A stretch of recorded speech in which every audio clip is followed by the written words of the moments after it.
Hello guys, welcome back to the channel. आज हम देखने वाले हैं मैथ्स 4 की यूनिट 3।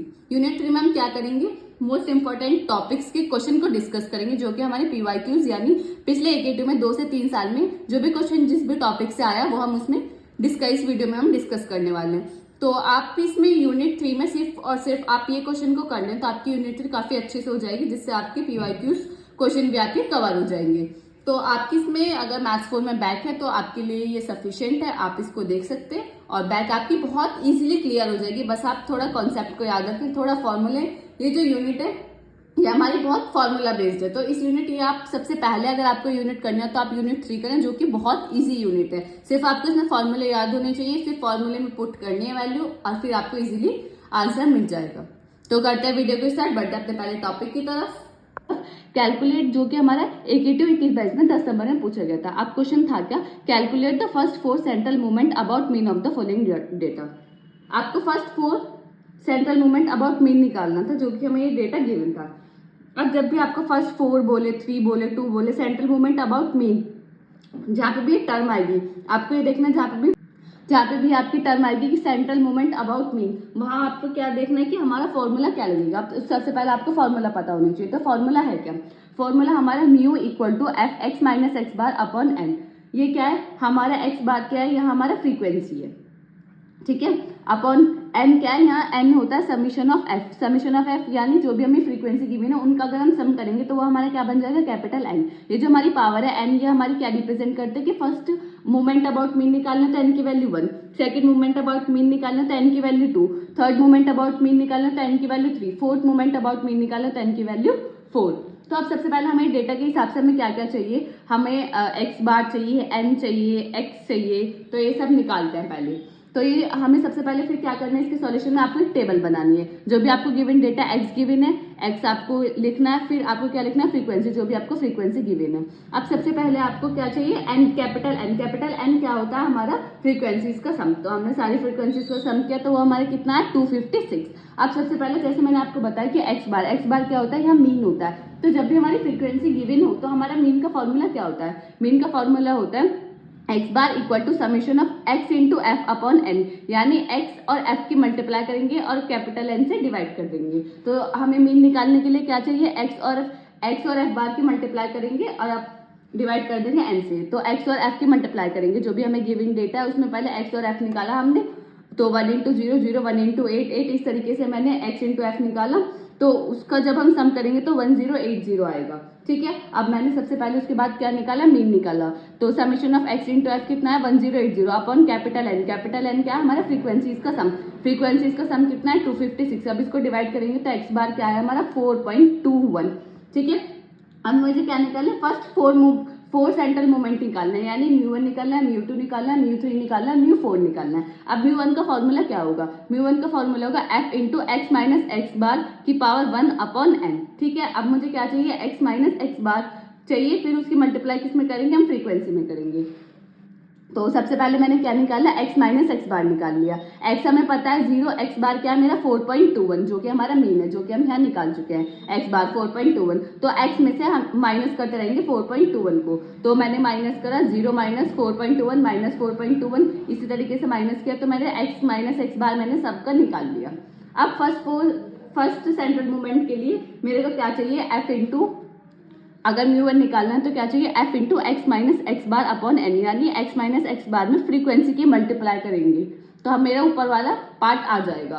तो यहाँ मैंने 4.21 की मल्टीप्लाई करी 1 में तो माइनस 4.21 ही आया, इसकी माइनस 3.21 की 8 में मल्टीप्लाई करी तो माइनस 25.68। इस तरीके से मैंने इसकी कैलकुलेशन की। लेकिन मुझे तो कैलकुलेशन में क्या चाहिए, समीशन चाहिए। समीशन यानी इन सबका सम चाहिए, जो भी F into X minus x bar आया उसका सम करा तो उसका सम क्या आया, माइनस 54.32 मेरा क्या है, summation F into X minus x बार।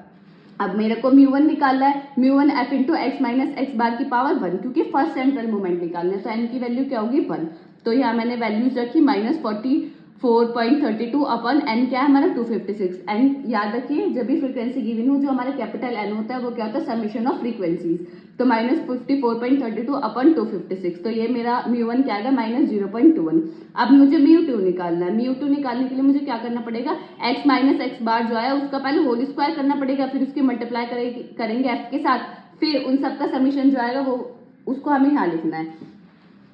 तो जैसे मैंने ये सॉल्व किया इसी तरीके से आपको 2 के लिए सॉल्व करना है, 3 के लिए सॉल्व करना है, 4 के लिए सॉल्व करना है। आई होप आपको समझ आ गया होगा। ये फॉर्मूला बेस्ड क्वेश्चन है, सिर्फ आपको फॉर्मूला पता होना चाहिए कि जब भी सेंट्रल मोमेंट अबाउट मीन पूछेगा तो उसका फॉर्मूला क्या है, mu equal to F into X minus x bar की पावर अपॉन एन। और एक्स बार क्या है, यहाँ हमारा मीन है, कैपिटल एन का समीशन ऑफ एफ है, एक्स हमें गिवन होता है, फ्रीक्वेंसी भी हमें गिवन होता है। सिर्फ आपको वैल्यूज पुट करनी है और आपको सिंपल आपको आंसर निकालना है। इतनी जो भी मतलब थोड़ी कैलकुलेशन आपको इसमें ध्यान में रखनी है क्योंकि कैलकुलेशन काफी बड़ी हो जाती है। जहां अगर fourth central moment about mean निकालेंगे तो x माइनस एक्स बार की पावर 4 यानी इसकी पावर 4 आपको निकालनी पड़ेगी, फिर उसके मल्टीप्लाई आपको फ्रीक्वेंसी से करनी पड़ेगी, देन हमारे ये आंसर आएगा। तो ये काफी बड़ी वो हो जाते हैं, कैलकुलेशन हो जाती है। तो आपको कैलकुलेशन को थोड़ा ध्यान से करना है, अदरवाइज आपको कैलकुलेटर अलाउ होता है तो इजीली आप कैलकुलेशन कर सकेंगे। तो आप इसको कंप्लीट करें, ये मैंने आपको बता दिया। फर्स्ट सेंट्रल मूवमेंट आपको निकाल के मैंने दिखा दिया किस तरीके से निकालना है। ऐसे आपको म्यू2 निकालें, ऐसे आप म्यू3 निकालें और ऐसे आप म्यू4 निकालें। ये क्वेश्चन मतलब आता ही आता है ज्यादातर। अगर ये क्वेश्चन आप देखें ना तो इतना डिफिकल्ट नहीं है, तो ज्यादातर चांसेस रहते हैं कि इस टाइप का क्वेश्चन एक हमारा आए। अब जो भी हमारा सेकंड क्वेश्चन है, सेकंड क्वेश्चन पर पढ़ने से पहले हम कुछ आपको मतलब मैं आपको बता देती हूँ कि म्यू1, म्यू2, म्यू3, म्यू4 जो हम पढ़ रहे हैं कि मूवमेंट अबाउट मीन, तो इसकी फॉर्मूला होता है कि जैसे हमारा, मैं आपको दिखा देती हूँ कि जो कि हमारे AQ 22 में 10 नंबर में जो क्वेश्चन आया था वो क्या था, the first 4 movement of a distribution about the value of A. यानी ये जो अगर कोई भी फर्स्ट 4 मूवमेंट गिवन है किस वैल्यू के अराउंड 4, ये जो 4 वैल्यू ये क्या हमारे आर्बिट्री कांस्टेंट वैल्यू। जब भी किसी भी आर्बिट्री कांस्टेंट वैल्यू के अराउंड कोई भी आपको मूवमेंट गिवन हो वो हमारा म्यू1 डैश होता है, ये म्यू2 डैश, म्यू3 डैश और म्यू4 डैश होता है। ठीक है, आपको म्यू1 डैश, म्यू2 डैश, म्यू3 डैश और म्यू4 डैश गिवन है। और आपसे क्या पूछा, म्यू1, म्यू2, म्यू3, म्यू4 आपको पूछा। तो म्यू1 डैश, म्यू2 डैश और म्यू1 और म्यू2 इन सब में क्या होता है, रिलेशन होता है, जो कि अगर आपको पता होगा रिलेशन तो आप फॉर्मूले में पुट करके वैल्यू को फाइंड कर पाएंगे, अदरवाइज आप नहीं कर पाएंगे। तो हम उसकी एक ट्रिक को याद कर, एक ट्रिक है जिसको हम एक बार देख लेते हैं, फिर हम इस क्वेश्चन को सॉल्व करेंगे। तो सबसे पहले हमारा म्यू1 जो होता है मोमेंट अबाउट मीन यानी म्यू1, तो वो हमारा क्या होता है, 0 होता है। म्यू2 निकालेंगे तो पहले म्यू2 डैश लिखेंगे फिर म्यू1 डैश लिखेंगे। अभी आप ऐसे याद रखिए कि म्यू2 निकाल ले हम, तो म्यू2 का हमने कैसे लिखा, म्यू2 डैश और म्यू1 डैश। अब म्यू3 निकाल ले तो म्यू3 से स्टार्ट करेंगे, म्यू3 डैश, म्यू2 डैश एंड म्यू1 डैश। इसी तरीके से म्यू4 निकालेंगे तो म्यू4 डैश, म्यू3 डैश, म्यू2 डैश, म्यू1 डैश। अभी आप इतना याद रखिए। फिर उसके बाद हमारा आता है साइन कन्वेंशन यानी alternate, plus minus plus minus plus, इस तरीके से 1 plus 1 minus, 1 plus 1 plus minus, इस तरीके से आप सब जगह कर देंगे। ठीक है, फिर आपको क्या करना है, फिर आपको करना है इस तरीके से कि म्यू1 डैश की पावर 0, म्यू1 डैश की पावर 1, म्यू1 डैश की पावर 2, म्यू1 डैश की पावर 3। अब म्यू2 हमें निकालना है, म्यू2 हमें निकालना है तो फर्स्ट वाले की फर्स्ट से मल्टीप्लाई, सेकंड वाले की सेकंड से मल्टीप्लाई। म्यू2 डैश की अगर हम 1 में मल्टीप्लाई करेंगे, क्योंकि किसी की पावर 0 होती है उसकी वैल्यू क्या होती है, 1 होती है। अगर हम इसकी मल्टीप्लाई इसमें करेंगे तो म्यू2 डैश ही आएगा हमारा। फिर हमारा माइनस है, म्यू1 डैश की मल्टीप्लाई म्यू1 डैश में करेंगे तो म्यू1 डैश का होल स्क्वायर आ जाएगा। ठीक है, ऐसे म्यू3 में करेंगे, म्यू3 में 1 की मल्टीप्लाई करेंगे तो म्यू3 डैश। फिर हम क्या करेंगे, म्यू2 डैश तो पहले से ही था यहाँ, तो म्यू2 डैश की हम म्यू1 डैश में करेंगे तो क्या हो जाएगा, म्यू1 डैश। देन म्यू1 डैश पहले से ही था, म्यू1 डैश के होल स्क्वायर में करेंगे तो उसकी पावर कितनी हो जाएगी, 3 हो जाएगी। इसी तरीके से म्यू4 डैश की 1 में मल्टीप्लाई करेंगे तो म्यू4 डैश। फिर म्यू3 डैश की म्यू1 डैश में करेंगे तो म्यू3 डैश इंटू म्यू1 डैश। फिर म्यू2 डैश की करेंगे म्यू1 डैश का होल स्क्वायर में तो म्यू1 डैश का होल स्क्वायर इंटू म्यू2 डैश। फिर म्यू1 डैश की मल्टीप्लाई म्यू1 डैश के होल क्यूब में करेंगे तो कितनी पावर हो जाएगी, 4 पावर हो जाएगी। अब आपको ये पता चले कि इस तरीके से हम इसकी मल्टीप्लाई करके इसकी इक्वेशन बनाएंगे। अब इतना आपको याद हो गया, म्यू1 ऐसे रहेगा 0, म्यू2 ऐसे रहेगा। आपको म्यू3 और म्यू4 के लिए क्या रखना है, कोड याद रखना है यानी 1 3 2। यहाँ 1 की मल्टीप्लाई, यहाँ 3 की मल्टीप्लाई, यहाँ 2 की मल्टीप्लाई। म्यू4 के लिए क्या रखना है, 1 4 6 3, यहाँ 1 की मल्टीप्लाई, यहाँ 4 की, यहाँ 6 की, यहाँ 3 की। सिंपल है, आपको कुछ नहीं करना। म्यू2 निकालना है तो म्यू2 डैश, म्यू1 डैश। म्यू3 निकालेंगे तो म्यू3 डैश से स्टार्ट करेंगे, म्यू2 डैश फिर म्यू1 डैश। फिर म्यू4 निकालेंगे तो म्यू4 डैश, म्यू3 डैश, म्यू2 डैश, म्यू1 डैश। फिर अल्टरनेट साइन निकालेंगे, फर्स्ट स्टेप ये होगा। फिर सेकंड स्टेप हमारा क्या होगा, अल्टरनेट साइन लगाएंगे, प्लस माइनस इस तरीके से। फिर हम क्या करेंगे, म्यू1 डैश का की पावर 1 2 3 मतलब 0 1 2 3 फिर उनके मल्टीप्लाई करेंगे और μ3 और μ4 के लिए हम क्या याद रखेंगे, कोड याद रखेंगे कि 1321463। इससे आपको क्या होगा, इजीली ये याद करने की जरूरत नहीं पड़ेगी। एग्जाम में अगर इसका क्वेश्चन आता है तो आप ट्रिक को बस थोड़ा रिमाइंड कर लें और सीधा उससे फॉर्मूला बना दें, तो सिंपल आपको सिर्फ इसमें वैल्यूज पुट करनी होगी। अब बढ़ते हैं अपने क्वेश्चन की तरफ, जो कि हमारे AQ 22-23 में आया था। अब आपको एक चीज याद रखनी है, जैसे आप इस क्वेश्चन को पढ़ेंगे तो इसमें तो बताया गया है μ1 μ2 μ3 μ4 आपको क्या करना है, फाइंड करना है, और β1 एंड β2 भी आपको फाइंड करना है। आपको क्या गिवन है, first 4 movement of a distribution about. तो किसी भी हमें आर्बिट्री वैल्यू के अराउंड जब भी हमें मूवमेंट गिवन हो तो वो हमेशा क्या वो गिवन होता है μ1 डैश μ2 डैश μ3 डैश μ4 डैश। तो आपको ये पता चल गया कि मेजर ये 1 - 1.5 क्या है, μ1 डैश, 17 क्या गिवन आपको, μ2 डैश μ3 डैश और μ4 डैश। अब आपको डैश की वैल्यूज पता चल गई। अगर आपको ये रिलेशन याद है तो सिंपली आपको क्या रखना है, इसमें वैल्यूज रखनी है। अब मूवमेंट अबाउट मीन पूछा, अपने 4 मूवमेंट अबाउट मीन पूछता मैक्सिमम से, मतलब यही पूछता है कि फर्स्ट 4 मूवमेंट पूछेगा। तो 4 मूवमेंट के लिए आपको फॉर्मूला पता है, μ1 μ2 μ3 μ4 आपसे पूछ रहा है। तो μ1 आपको पता है क्या होता है 0, μ2 का फॉर्मूला क्या होता है μ2 डैश माइनस μ1 डैश का होल स्क्वायर, μ2 डैश की वैल्यू क्या है 17 माइनस μ1 डैश की वैल्यू क्या है -1.5 का होल स्क्वायर। सॉल्व करेंगे तो इसका आंसर आएगा 14.75। इसी तरीके से μ3 की वैल्यू फाइंड करेंगे, μ3 डैश की वैल्यू क्या है -30 -3 इंटू μ1 डैश की वैल्यू -1.5, μ2 डैश की वैल्यू 17 प्लस 2 इंटू μ1 डैश का होल क्यूब, μ1 डैश की वैल्यू क्या है -1.5 का होल क्यूब। फिर आप इसको सॉल्व करेंगे तो μ3 की वैल्यू क्या आएगी 39.7। ऐसे μ4 को आप सॉल्व करेंगे तो उसकी वैल्यू क्या आएगी 114.312। ठीक है। अब इसने जो β1 और β2 पूछा है, तो β1 और β2 होते क्या है, जो β1 और β2 होते हैं वो हमारे क्या होते हैं, कर्ल पियर्सन कोफिशिएंट्स होते हैं। लाइक आपको कभी तो क्या पूछ लेगा कि सिर्फ आपसे फर्स्ट 4 मूवमेंट पूछ लेगा, लेकिन कभी कभी क्वेश्चन को एक्सटेंड करने के लिए वो आपसे कर्ल पियर्सन कोफिशिएंट पूछ लेता है। तो β1 एंड β2 आपको समझ आ गया क्या होता है, कर्ल पियर्सन कोफिशिएंट। अब इनका फॉर्मूला क्या होता है, β1 का फॉर्मूला होता है μ3 का होल स्क्वायर अपॉन μ2 का होल स्क्वायर। μ3 की आपकी वैल्यू होगी 39.7 का होल स्क्वायर अपॉन μ2 की वैल्यू क्या है 14.75 का होल स्क्वायर। जब आप इसको सॉल्व करेंगे तो आपकी वैल्यू क्या आएगी β1 की 7.2443। अब β2 का फॉर्मूला क्या है, μ4 अपॉन μ2 का होल स्क्वायर, μ4 की वैल्यू क्या है 114.312 अपॉन μ2 का होल स्क्वायर 14.75 का होल स्क्वायर। जब आप इसको सॉल्व करेंगे तो 0.5254 आपकी वैल्यू आएगी। तो β1 एंड β2 आपके निकल गए, μ1 μ2 μ3 μ4। आपको इस 10 नंबर के क्वेश्चन में सिर्फ यही पूछा था कि आपको μ1 μ2 μ3 μ4 बताना है और साथ में आपको β1 एंड β2 भी बताना है। आप β1 और β2 आप जब भी बता सकते हैं जब आपने μ1 μ2 μ3 और μ4 आपने करेक्ट निकाला हो। तो सिंपली बस आपको इस क्वेश्चन में क्या याद करना है, आपको फॉर्मूलेज याद लर्न होने चाहिए। फॉर्मूलेज में आपको सिर्फ वैल्यूज पुट करनी है, कैलकुलेटर का यूज करके आंसर निकालना है बस। तो बढ़ते अपने नेक्स्ट क्वेश्चन की तरफ, जो कि हमारे AQ 20-21 और 22-23 में 10 नंबर में पूछा गया है।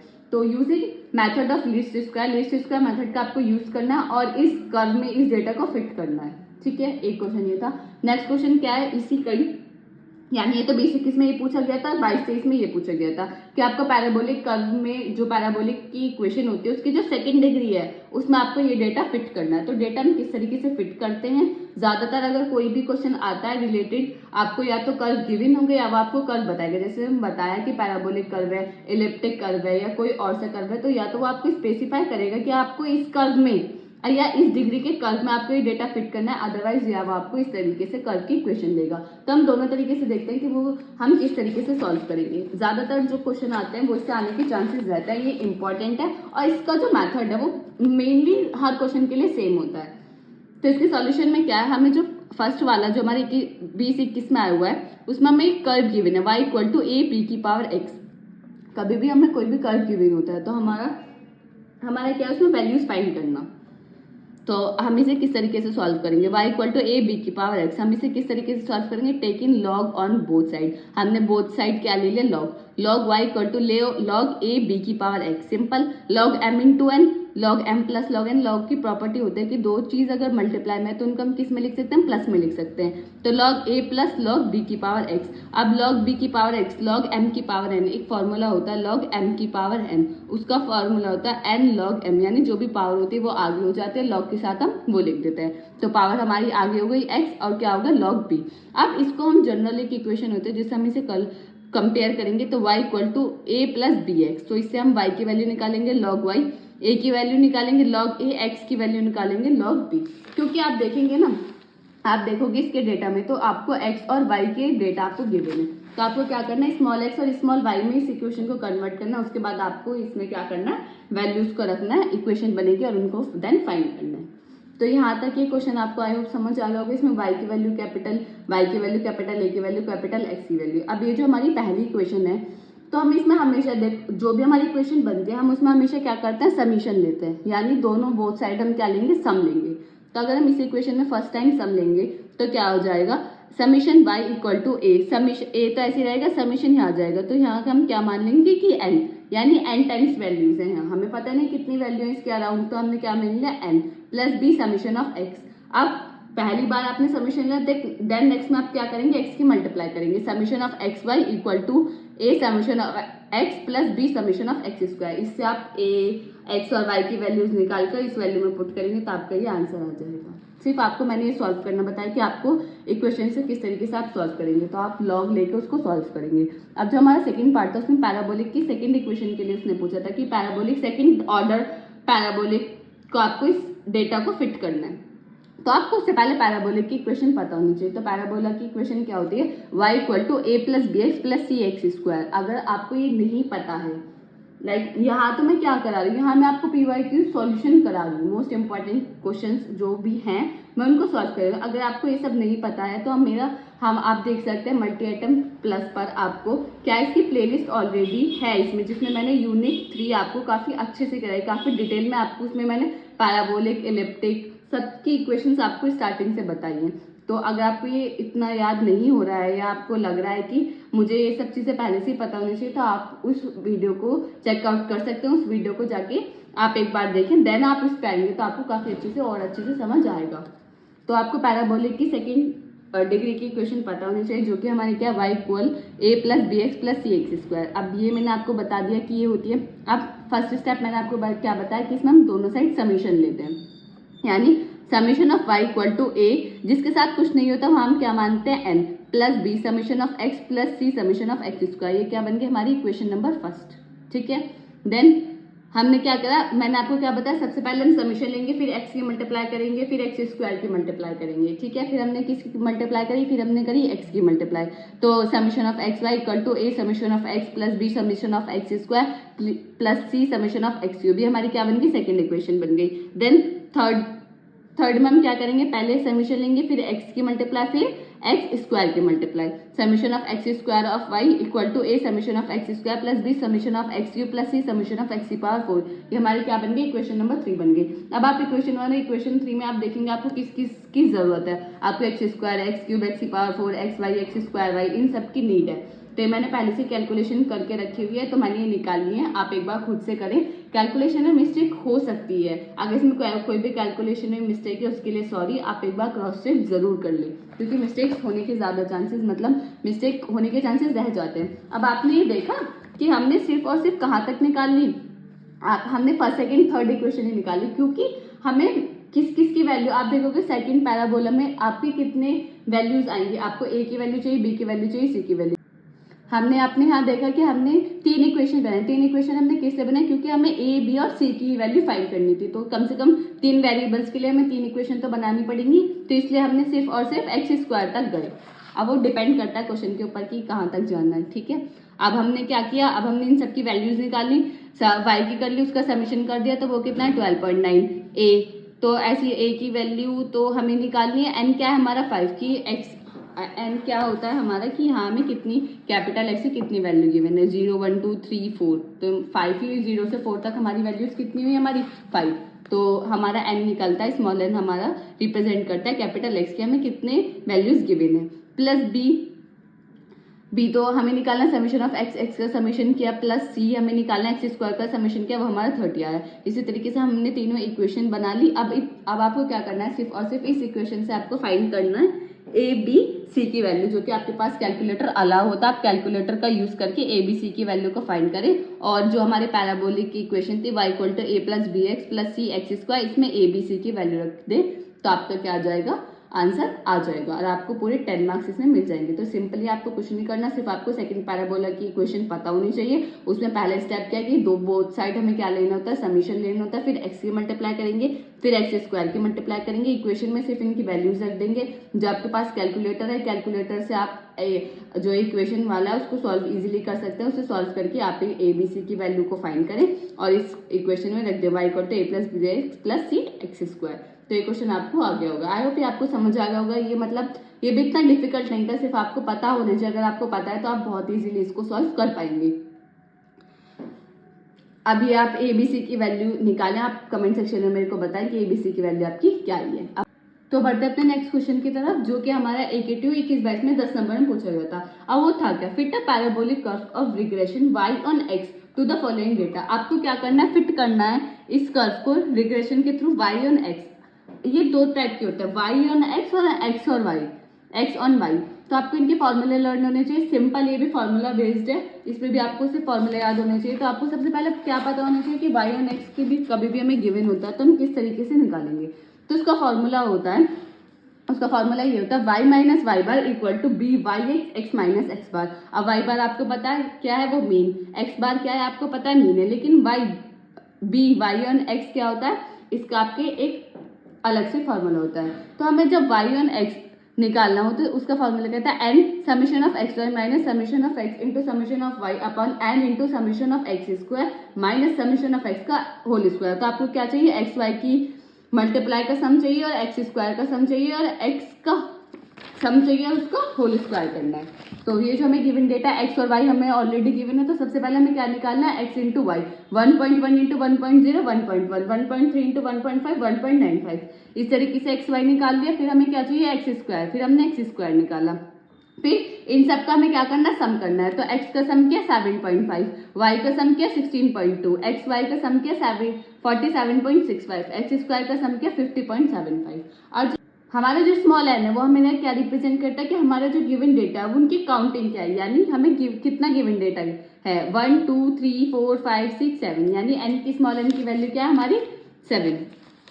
अब आपको सिर्फ इसमें वैल्यूज रखनी है। स्मॉल n की वैल्यू क्या है 7, समीशन ऑफ एक्स है 47.65 माइनस 17.5 इंटू 16.2 अपॉन n की value 7, x summation of x square 50.75 minus summation of x का होल स्क्वायर 17.5 का होल स्क्वायर। अब जैसे ये आप इसको निकालोगे तो बी वाई ऑन एक्स का क्या आएगा आपको 1.021, आपकी वैल्यू ये आएगी।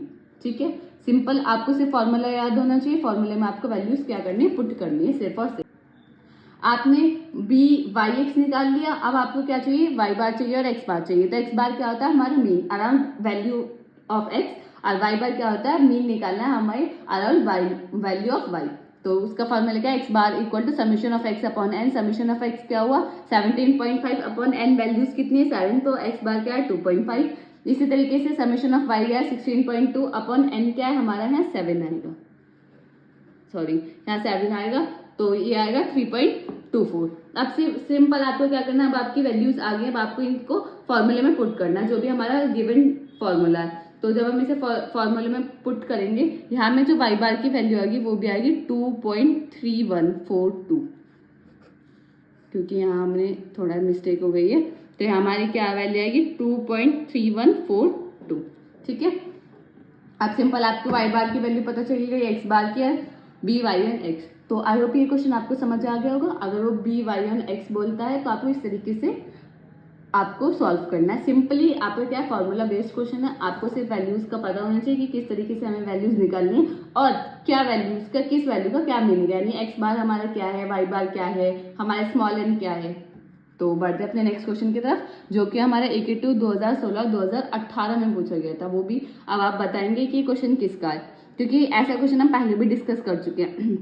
The first 4 moment of a distribution about x equal to 4, यानी हमें क्या पूछा, फर्स्ट 4 मोमेंट पूछा है अबाउट x इक्वल टू 4, यानी एक आर्बिट्री नंबर के अराउंड हमें क्या पूछा है, मूवमेंट पूछा, फर्स्ट 4 मूवमेंट। तो 1 4 10 और 45। आई होप आपको समझ आ गया होगा कि हमें क्या गिवन है। ये हमें क्या गिवन है, μ1 dash μ2 dash μ3 dash and μ4 dash. ठीक है, फिर आपको क्या निकालना है, फोर मोमेंट अबाउट मीन निकालना है, यानी μ1 μ2 μ3 और μ4 आपको फाइंड करना है। जो हमने ट्रिक पहले प्रीवियस क्वेश्चन में ट्रिक डिस्कस करी थी, उस ट्रिक को यूज करके फॉर्मूले में वैल्यूज रखनी है और हमें आंसर अपना निकालना है। और उसमें उन्होंने एक इसमें मतलब एक एक्स्ट्रा पार्ट और पूछा था कि आपको ये बताना है on the basis of the given information comment what the nature of the distribution, कि इस डिस्ट्रीब्यूशन का नेचर क्या है।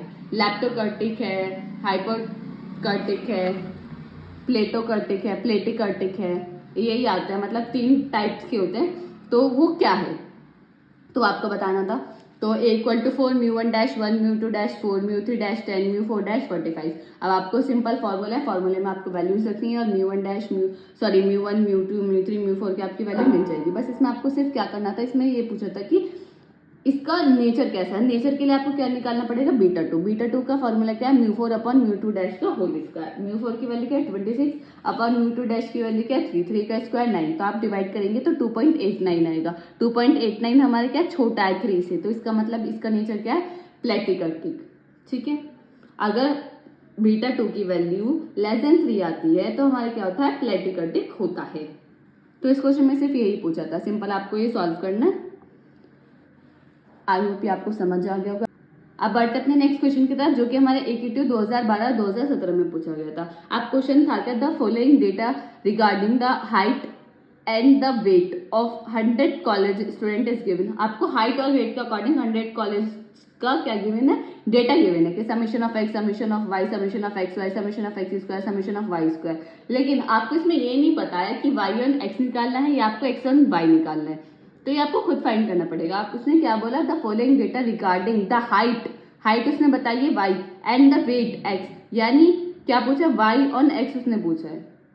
इसमें ही बताया कि हाइट y है और x, इसका हाइट के वेट का गिवन डेटा है हमारा कॉलेज के स्टूडेंट का, तो y ऑन x निकालना है। तो इसको आपको देके इस लाइन को आप अच्छे से पढ़ेंगे तो इससे हमें पता चल रहा है कि y ऑन x।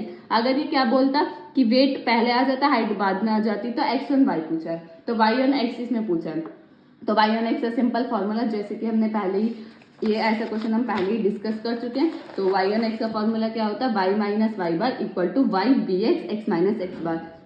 bx का जो फॉर्मूला होता है उससे हमने वैल्यूज निकाली, तो उसकी वैल्यू आएगी 0.1। x बार यानी मीन निकालना है, वैल्यू x के अराउंड, y बार क्या है, मीन निकालना है y के अराउंड, y डेटा के अराउंड, तो वो आएगा x बार आएगा 150, y बार क्या आएगा 68। आप इसमें वैल्यू को पुट करेंगे तो y = 0.1 × x + 53 आपका आएगा आंसर।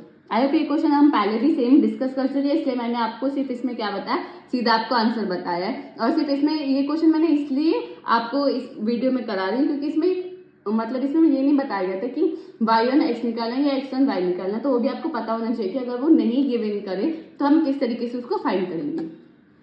अब बढ़ते अपने नेक्स्ट क्वेश्चन की तरफ, जो कि हमारा थोड़ा प्रूफ वाला क्वेश्चन है, जो कि हमारे AQT 2021 में 10 नंबर में पूछा गया था।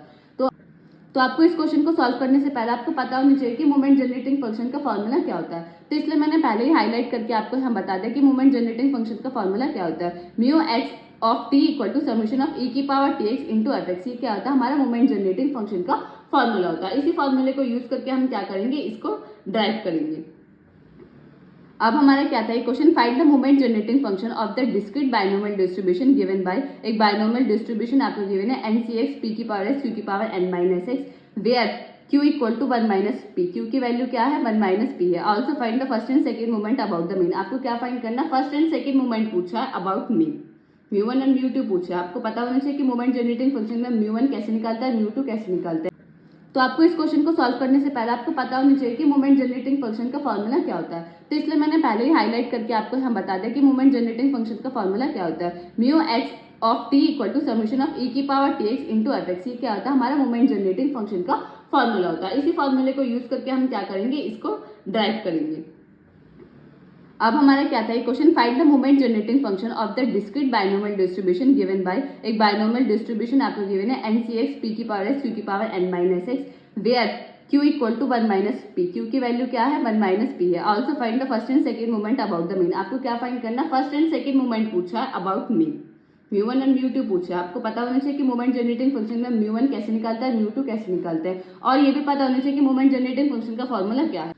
अब बढ़ते हैं इसके सॉल्यूशन की तरफ। तो सबसे पहले इसका मैंने क्या लिखा, फॉर्मूला लिखा कि मोमेंट जनरेटिंग फंक्शन का क्या फॉर्मूला होता है, mu X of T equal to summation of E की power T X into P X. अब ई की पावर टी एक्स, अब पी एक्स हमें क्या गिवन है, बाइनोमियल डिस्ट्रीब्यूशन गिवन है, वो क्या गिवन है, एन सी एक्स पी की पावर एक्स यू की पावर एन माइनस एक्स। ठीक है, ये सिंपल गिवन है। अब summation of x equal to 0 से एन हमें गिवन है, एन सी एक्स मैंने क्या करा, ई की पावर टी एक्स और पी की पावर, देखो यहाँ क्या है, ई की पावर टी एक्स है और पी की पावर एक्स है, तो मैंने क्या किया, ई की पावर टी इंटू पी की होल पावर एक्स कर दिया, तो वो भी सेम ही बात है।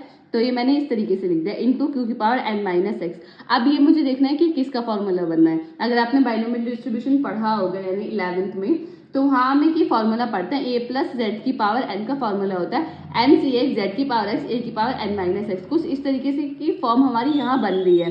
क्या एन सी एक्स जेड क्या हमारा पी ई की पावर टी इंटू क्यू, ए को रिप्रेजेंट करा एन माइनस एक्स, तो हम इसकी जगह क्या रख सकते हैं, ए प्लस जेड की पावर एन। अब यहाँ ए क्या है, क्यू, क्यू प्लस जेड क्या है, पी ई की पावर टी की पावर क्या है, एन। तो मोमेंट जनरेटिंग फंक्शन हमारा ये आ गया।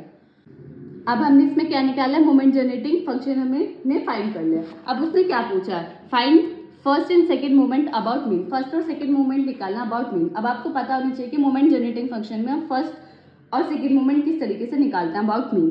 तो उसको हम रिप्रेजेंट करते हैं एक्स बार से, mean equal to v one equal to d over d t of m x of t, यानी जो भी हमारा मोमेंट जनरेटिंग फंक्शन है उसका रिस्पेक्ट टी के रेस्पेक्ट में क्या कर देंगे, डिफरेंशिएशन कर देंगे, और डिफरेंशिएशन करने के बाद एट टी इक्वल टू 0, फिर टी की जगह क्या रख देंगे, 0 रख देंगे, तो हमारा क्या आ जाएगा, मीन आ जाएगा, एक्स बार आ जाएगा v1।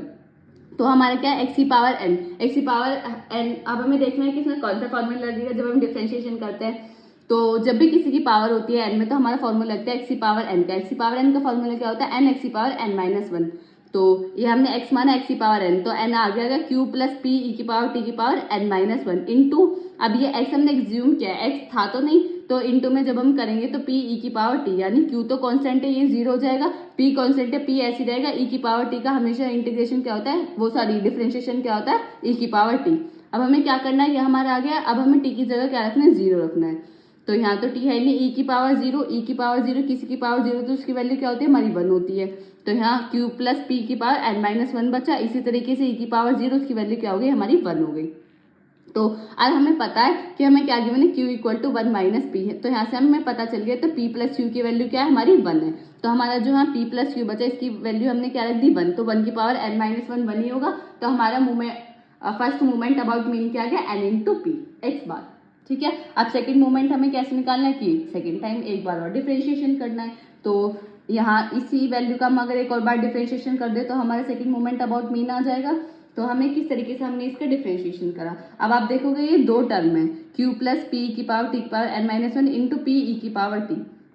तो ये क्या है, n और p क्या है, हमारे कांस्टेंट है, तो n और p को मैंने क्या निकाल दिया, बाहर निकाल दिया। अब हम इसमें क्या लगेंगे, प्रोडक्ट रूल। आपने पढ़ा होगा 12th क्लास में कि हमारे प्रोडक्ट रूल होता है। हम इसमें जब भी दो वेरिएबल्स हमारे मल्टीप्लाई में होते हैं और हमें उनका डिफरेंशिएशन करना होता है, तो हमें प्रोडक्ट रूल की जरूरत पड़ती है।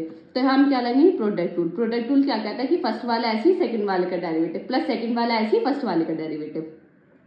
तो इस तरीके से हमने इसको करेंगे। तो e की पावर t को हम ऐसे रखेंगे, इसका डेरिवेटिव करेंगे, तो x की पावर n, वही x की पावर n का फॉर्मूला लगेगा, क्या आएगा, n इंटू n x की पावर n माइनस 1। तो n माइनस 1 आगे आ जाएगा q प्लस p e की पावर t की पावर n माइनस 1 तो n माइनस 2, ठीक है, इंटू p e की पावर t। ठीक है, फर्स्ट वाला ऐसे रखा, सेकंड वाले का डेरिवेटिव किया। अब यहाँ ये हमने x एज्यूम किया है, x था तो नहीं, तो इंटू में इसका भी डिफरेंशिएशन करेंगे, वही जैसे q मेरा क्या है कांस्टेंट, तो वो 0 हो जाएगा, p ऐसे रहेगा, e की पावर t का e की पावर t। तो फर्स्ट वाला ऐसे, सेकंड वाले का डेरिवेटिव प्लस सेकंड वाला ऐसे q प्लस p e की पावर t की पावर n माइनस 1 ऐसे रहेगा, e की पावर t का डिफरेंशिएशन e की पावर t। अब t इक्वल टू 0, अब यहाँ t की वैल्यू 0 रखेंगे, तो e की पावर 0 1 n माइनस 1 ऐसे रहा, q प्लस e की पावर 0 1, तो q plus p n minus 2 into p plus q plus p की पावर n माइनस 1, क्योंकि यहाँ e की पावर 0 हो जाएगा, उसकी वैल्यू 1 हो जाएगी, यहाँ पे b की पावर 0 हो जाएगी, उसकी वैल्यू क्या हो जाएगी 1। अब हमें पता है p प्लस q क्या इक्वल टू 1। अब यहाँ q प्लस p की जगह क्या रख दें 1, तो क्या बन जाएगा n minus 1 into p plus 1। तो इसके अंदर मल्टीप्लाई करेंगे तो np into np minus p plus 1, और हमें क्या रख देंगे माइनस, अब यहाँ से हमें पता है p प्लस क्यू क्या है हमारे इक्वल टू 1 है, तो यहाँ से q की वैल्यू निकालेंगे तो 1 माइनस पी होती है, तो ये 1 माइनस पी है, 1 माइनस पी की जगह क्या रख दिया मैंने q, तो np प्लस क्यू, अब np के अंदर मल्टीप्लाई करेंगे तो n square p square plus np Q, तो हमारा क्या हुआ सेकंड मोमेंट अबाउट मीन निकल μ1 और μ2 निकल गया। अब हमें क्या पता है, हमें पता है कि μ1 हमारा क्या होता है 0 होता है, μ1 हमारा क्या होता है 0 होता है जब भी हम मोमेंट निकालते हैं μ1 और μ2, तो μ1 तो हमारा 0 होता है। अब μ2 के हमारी जो हम निकालते हैं, इसने क्या पूछा था फर्स्ट और सेकंड मोमेंट अबाउट मीन। अब जब फर्स्ट और सेकंड मोमेंट अबाउट मीन आपको मोमेंट जनरेटिंग फंक्शन में पूछा होता है, तो उसका जो फॉर्मूला होता है वो हमारा क्या होता है μ1 तो हमेशा 0 ही होता है, μ2 का फॉर्मूला क्या होता है v2 माइनस एक्स बार का होल स्क्वायर। अब μ2 हम निकाल चुके हैं पहली, ये वाला जो हमने डिफरेंशिएशन किया था ये हमने निकाला ना n square p square plus n p q, तो ये हम पहले ही निकाल चुके हैं, तो यहाँ इसकी वैल्यू रखेंगे माइनस एक्स बार का होल स्क्वायर, तो एक्स हमें गिवन है एन पी का whole square, n square p square से कैंसिल हो जाएगा, तो μ2 हमारा क्या हो जाएगा n p q. I hope आपको समझ आ गया कि ये हमारा क्या है, मतलब प्रूफ आने के इससे जो चांसेस रहते हैं वो यही वाला प्रूफ है जो काफी इंपॉर्टेंट है, जिसके चांसेस बहुत ज्यादा रहते हैं आने के। आई होप आपको समझ आ गया होगा। अब बढ़ते अपने नेक्स्ट क्वेश्चन की तरफ, जो कि हमारा इक्वेटिव बी से किसने पूछा गया था, क्या पूछा गया था, if the regression coefficient is 0.8 and 0.2, regression coefficient given थे 0.8 एंड 0.2, आपको क्या पूछा था कोएफिशिएंट कोरिलेशन पूछा था, तो यानी रिग्रेशन कोएफिशिएंट 0.8 और 0.2 क्या रिप्रेजेंट कर रहे हैं, तो आर ऑफ एक्स, यानी रिग्रेशन अबाउट एक्स 0.8 है, रिग्रेशन अबाउट वाई क्या है 0.2 है।